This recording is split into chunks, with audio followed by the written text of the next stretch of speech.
Ethan Turner never believed small moments could change lives until the day he met Rachel Carter. It was an ordinary Tuesday in Portland. The city was damp from an early morning drizzle, the streets glistening under gray skies. Ethan rushed into the glass building of his marketing firm, coffee in one hand, laptop bag over his shoulder, trying to beat the clock inside the office. The air was filled with soft chatter, the hum of printers, and the faint scent of rain on coats. As he moved toward his desk, his eyes caught someone sitting by the window, a woman he'd seen before but never really noticed this way.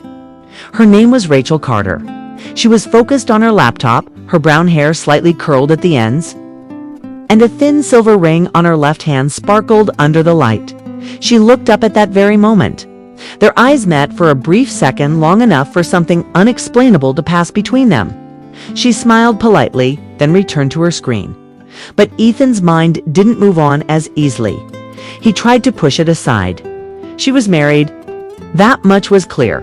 And he had no business thinking about a married woman. But throughout the day, that image of her calm, graceful, distant, kept replaying in his head. Later that evening, when most of the office had emptied, Ethan stayed behind to finish a presentation. The rain had started again, soft and steady against the glass windows. When he walked to the break room to grab another coffee, he found Rachel there, standing near the window with a cup in her hands. The city lights reflected on her face, giving her an almost dreamlike glow. "You're still here?" he asked, surprised. She smiled faintly. "Deadlines. They always seem to find me." He chuckled. "I know that feeling. I was hoping I wasn't the only one working late." For a moment, silence filled the room, comfortable silence. The rain tapping against the glass seemed to bridge the distance between them. Then she asked quietly, "Do you ever feel like you're just existing? Like your life isn't really yours anymore?" Ethan looked at her, unsure how to respond. Her tone wasn't dramatic. It was honest, almost fragile. "Yeah," he said after a pause. "I know exactly what that feels like." She smiled softly, but her eyes told another story, a story of exhaustion, loneliness, and longing. They talked for nearly an hour, about small things that weren't small at all, about dreams left behind, places they wanted to see, and the kind of life they once imagined for themselves. She told him she used to paint before marriage, but somewhere between responsibilities and expectations, she lost that part of herself. Ethan shared his dream of opening a small bookstore, place filled with old pages and quiet afternoons. Before leaving, Rachel said, "Thank you for listening. It's rare to find someone who actually does." "Anytime," he replied, and meant it. As she walked away, he noticed her touch her wedding ring. It wasn't a tender gesture. It looked hesitant, thoughtful, almost heavy. That night, Ethan lay awake, thinking about her voice, the way she smiled through sadness. He told himself to forget it, but something deep down told him this wasn't the end of their story. Days passed, and what began as polite greetings turned into small conversations, then longer ones. They'd share coffee breaks, talk about work, and sometimes when the office was quiet, they'd sit together in silence, watching the city through the tall windows. One evening, the weather changed everything. A thunderstorm hit the city unexpectedly, and by the time most of the employees had left, only Ethan and Rachel remained. The power flickered, then went out, leaving the office dimly lit by emergency lights. "Well," Ethan said, trying to lighten the moment, "looks like we're stuck." Rachel laughed softly. "Could be worse." They stood near the window, watching the rain hammer against the glass. The storm outside seemed to echo the turmoil inside them loud, wild, and impossible to ignore. Rachel spoke after a long pause. "Do you ever think about how life might have been if you'd made one different choice?" He looked at her, his heart tightening. "Sometimes I do. But then I remind myself we can't live on what-ifs." She smiled, but it wasn't a happy smile. "Maybe, but sometimes what-ifs are all we have left." The thunder rolled across the sky. She was close enough for him to notice the faint scent of her perfume, something light and familiar. Neither of them moved. The silence between them was no longer empty. It was full of everything unspoken. When the lights came back on, Rachel took a small step back and whispered, "I should go." "Yeah," Ethan said quietly. "Good night." But that night didn't leave either of them.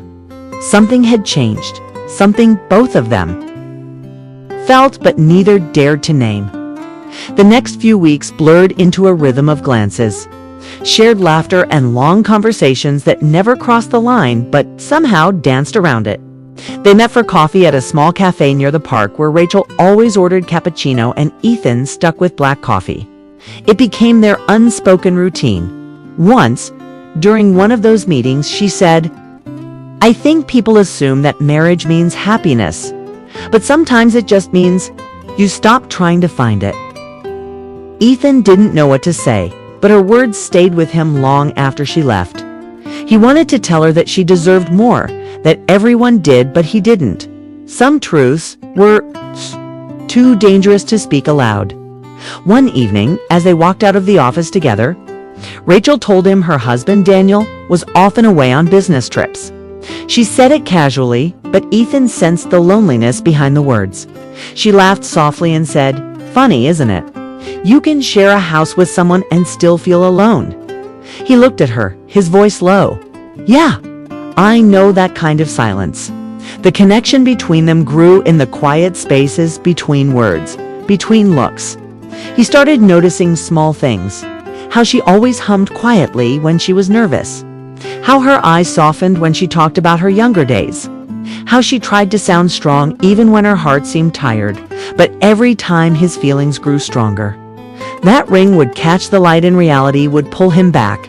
It was a reminder of everything he couldn't have. Then came the night of the company dinner.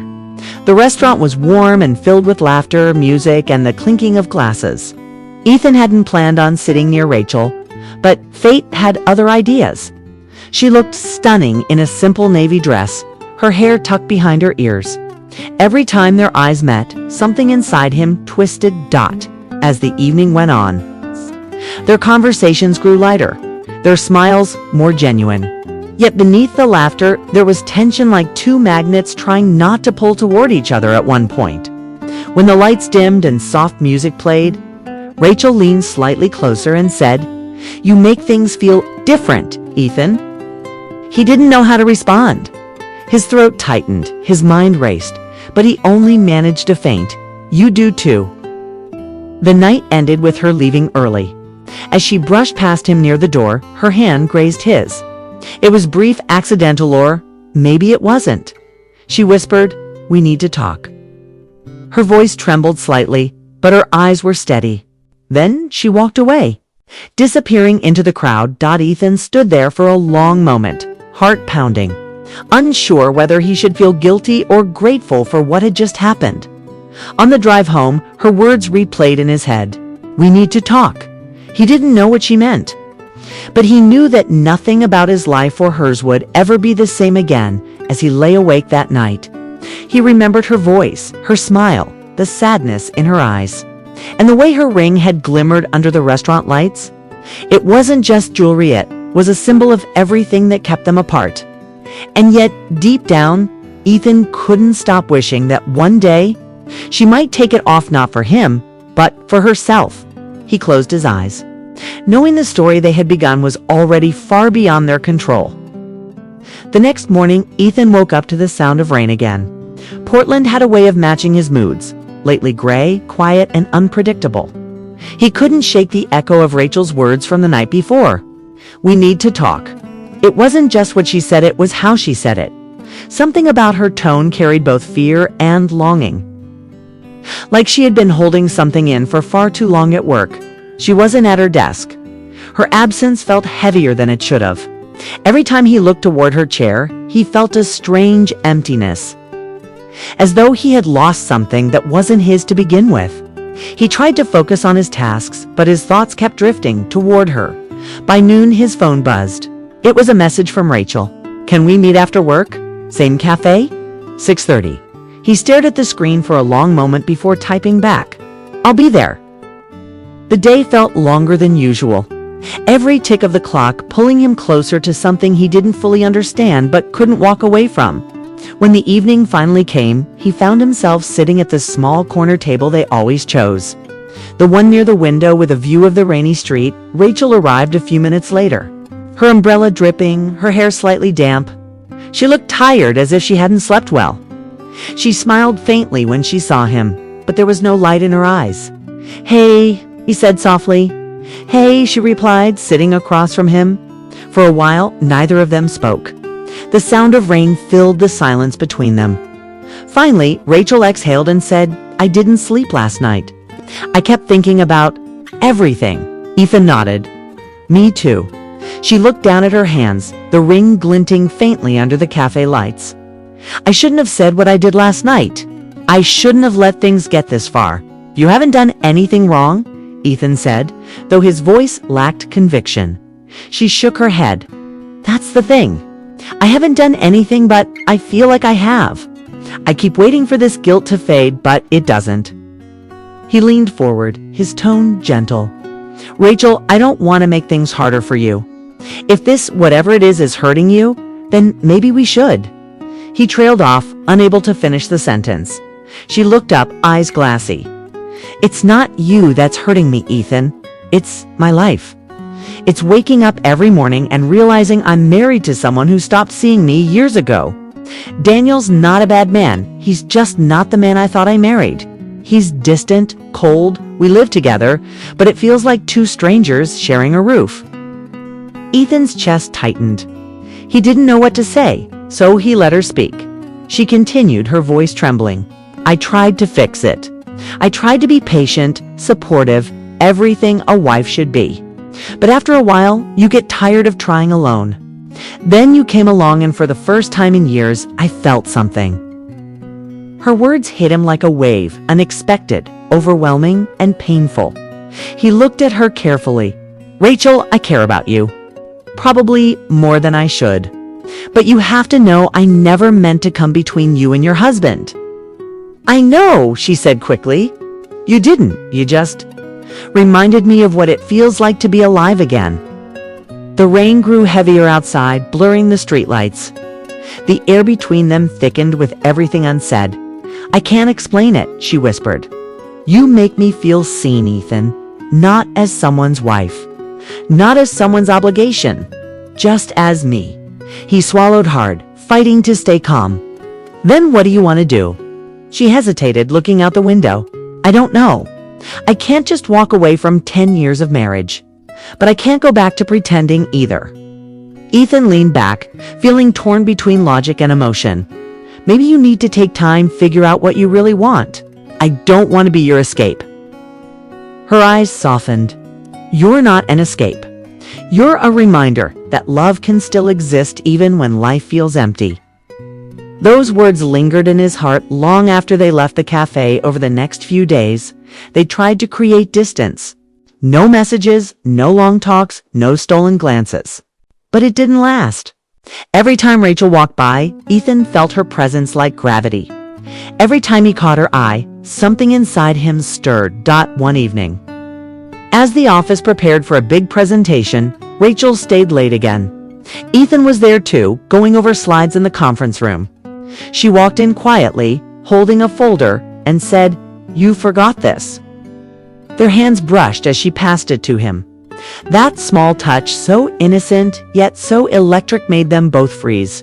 "Rachel," he said quietly. She looked at him, eyes uncertain. "We said we'd keep things professional." "I know," he replied, his voice low. "I'm trying." "So am I," she whispered. "But every time I see you, I forget how." The silence that followed was heavier than words. Then she stepped back, took a deep breath, and said, "I think I'm going to take a break. From work, from everything." He frowned. "What do you mean?" "I need space. To think. To breathe. Daniel's away for another week, and I can't keep living like this, half alive, half pretending." Ethan didn't try to stop her. He just nodded, though the thought of not seeing her again twisted something deep inside him. Before leaving, she said softly, "Ethan, whatever happens, thank you. For listening, for caring, for making me feel something real again." Then she walked away, leaving him standing there, caught between relief and heartbreak. Days passed. Her desk remained empty, her laughter gone from the office. The silence felt endless. He tried to bury himself in work, but every song, every quiet evening reminded him of her. Then one night there was a knock at his door. He opened it and there she was. Rachel stood in the doorway, soaked from the rain, shivering slightly. She looked both fragile and fierce, as if she had finally made a decision. "Rachel," he whispered. "I couldn't stay away," she said, her voice trembling. "I tried, but I kept thinking about you, about us, and I realized I'm done living in silence." Ethan felt his heart race, but he didn't move closer. "Are you saying you left him?" Tears filled her eyes. "Not yet. But I will. Not because of you, because I need to find myself again. You just helped me see that." For a moment, neither spoke. The rain poured behind her and the world outside seemed to disappear. "I don't know what's next," she said softly, "but I know I don't want to lose what we have not yet." He looked at her, feeling both hope and fear. "Rachel, whatever happens, I just want you to be happy, even if that means I'm not a part of it." She smiled through her tears. "You already are." She turned to leave, but he stopped her gently. "Wait!" She turned back, eyes glistening. "Take care of yourself," he said. "Don't lose the person you're becoming." She nodded slowly, whispering, "I won't." Then she left. That night, Ethan stood by the window, watching the rain. He didn't know where her journey would lead, but he knew this wasn't an ending. It was a turning point. For her, for him, for both of them. The next morning, he found an envelope on his desk. Inside was a note written in neat, careful handwriting. "Ethan, thank you for reminding me that my heart still beats." Rachel, he held the note for a long time, feeling the quiet ache of something beautiful, yet incomplete. He didn't see her again for weeks after that, but every time it rained, he thought of Hertha, woman who wore her ring but rediscovered her heart. And though she was gone, she had changed him forever. The days after Rachel left were strangely quiet. Ethan tried to fill his time with work, friends, anything that would distract him from the lingering emptiness in his chest. But nothing worked. He'd wake up, make coffee, stare at his phone, and stop himself from messaging her. Every part of his routine felt incomplete, as if a piece of his life had gone missing. Weeks turned into months. The city shifted from gray winter to the first touch of spring. Flowers returned to the sidewalks. People smiled again, but Ethan still carried the same stillness inside him. He often thought about Rachel, where she might be, what she might be doing. Whether she had finally found peace. One morning, he received a letter. The handwriting was instantly familiar. His hands trembled as he opened it. "Ethan, I've been meaning to write for weeks, but didn't know how to start. I left Portland. I'm staying with my sister in Seattle for now. I needed to breathe. I needed to remember who I was before everything fell apart. Daniel and I are officially separating. It's painful, but it feels like the right thing. For both of us. He deserves honesty, and so do I. I don't know what comes next. But I want you to know that what we shared wasn't wrong, it was real. You reminded me that love can still be gentle, even when life isn't. Take care of yourself. Rachel." He read it again and again. There was no promise of us, no talk of a future together. Just gratitude on closure.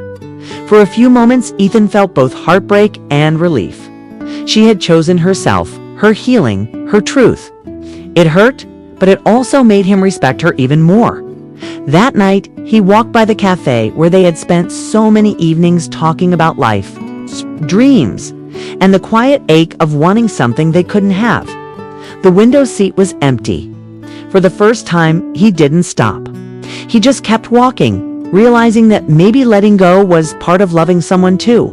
But life has a strange way of bringing people full circle. 6 months later, Ethan was at a marketing conference in Seattle. He wasn't expecting anything extraordinary. It was just another work trip, another city. But fate, it seemed, had other plans. On the second day, as he was heading out of the hotel lobby, he heard a familiar voice behind him. "Ethan." He turned.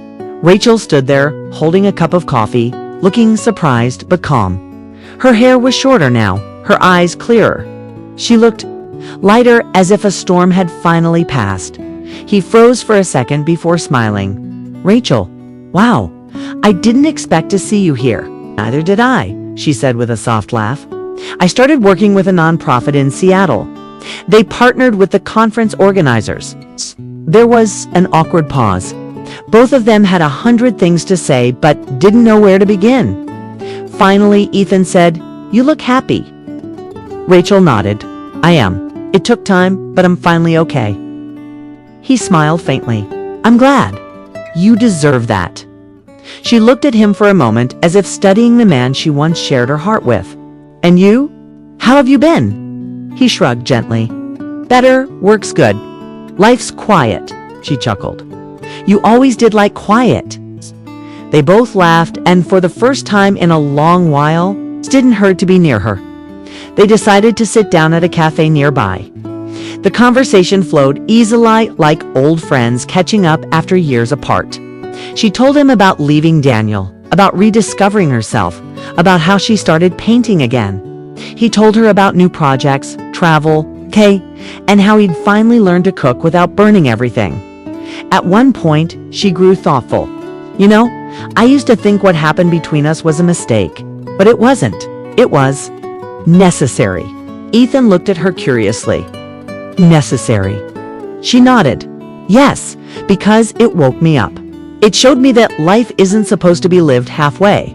You taught me that. You reminded me that love shouldn't feel like a cage, should feel like freedom." He smiled softly. "And now you're free." She returned his smile. "So are you." They sat in silence for a while, watching the people outside, the laughter, the movement of everyday life. There was peace in that moment, a calm understanding that what they had shared didn't need to be more than it was. As the sun began to set, Rachel glanced at her watch. "I should go. My sister's waiting." Ethan nodded. "Of course."